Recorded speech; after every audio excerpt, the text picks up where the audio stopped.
नमस्कार। 3 और 4 जून 2023 इन दो दिनों में स्वदेशी जागरण मंच की राष्ट्रीय परिषद पूना में आयोजित की गई थी। इस राष्ट्रीय परिषद के अवसर पर कई विषयों पर गहन चर्चा हुई और एक प्रस्ताव और 2 स्टेटमेंट इसके साथ जारी की गई हैं। स्वदेशी जागरण मंच गत 31 वर्षों से लगातार देश और समाज के समक्ष आई आर्थिक चुनौतियों के संदर्भ में संघर्षरत रहा है, चाहे वो पेटेंट का विषय हो, WTO का विषय हो, डिसइन्वेस्टमेंट का विषय हो, जेनेटिकली मॉडिफाइड सीड्स का विषय हो या कोई और अन्य विषय। 3 और 4 जून को हुई इस राष्ट्रीय परिषद की बैठक में स्वदेशी जागरण मंच के अगुवाई में चल रहे स्वावलंबी भारत अभियान के बारे में भी लंबी चर्चा हुई। हम यहाँ पर ये बताना चाहते हैं कि पिछले 1 वर्ष से चल रहे स्वावलंबी भारत अभियान के अंतर्गत देश में युवाओं में उद्यमिता का भाव जागृत करने और देश में स्वरोजगार और रोजगार को बढ़ाने की एक बड़ी कोशिश हो रही है। देश भर में अभी तक 430 स्थानों पर रोजगार सृजन केंद्र हर जिला में स्थापित हुए हैं और हमारा लक्ष्य ये है कि आगे आने वाले कुछ महीनों में देश के सभी जिलों में रोजगार सृजन केंद्र स्थापित होंगे। इस वर्ष की इस राष्ट्रीय परिषद में ये भी तय हुआ कि कैसे इन रोजगार सृजन केंद्रों को आगे चलाया जाएगा।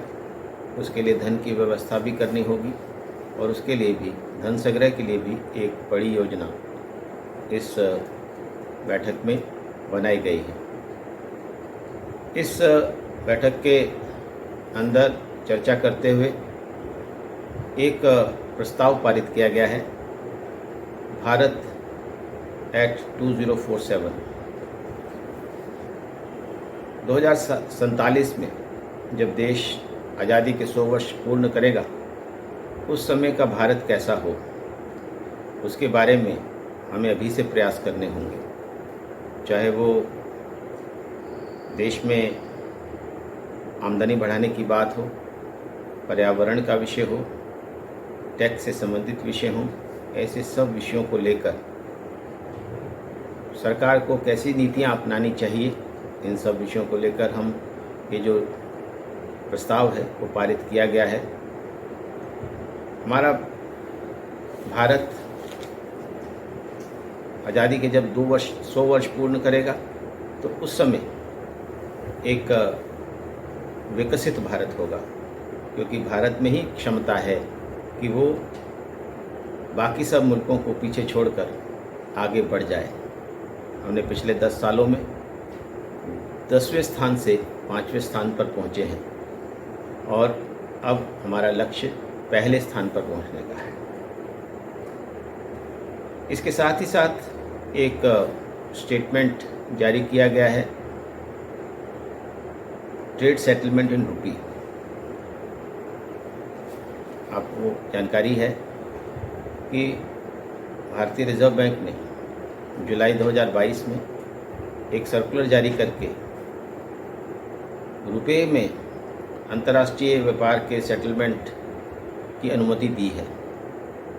उसके साथ ही साथ 19 देशों ने इस अनुमति के बाद भारत से रुपयों में ट्रेड करने का अपना फैसला लिया है।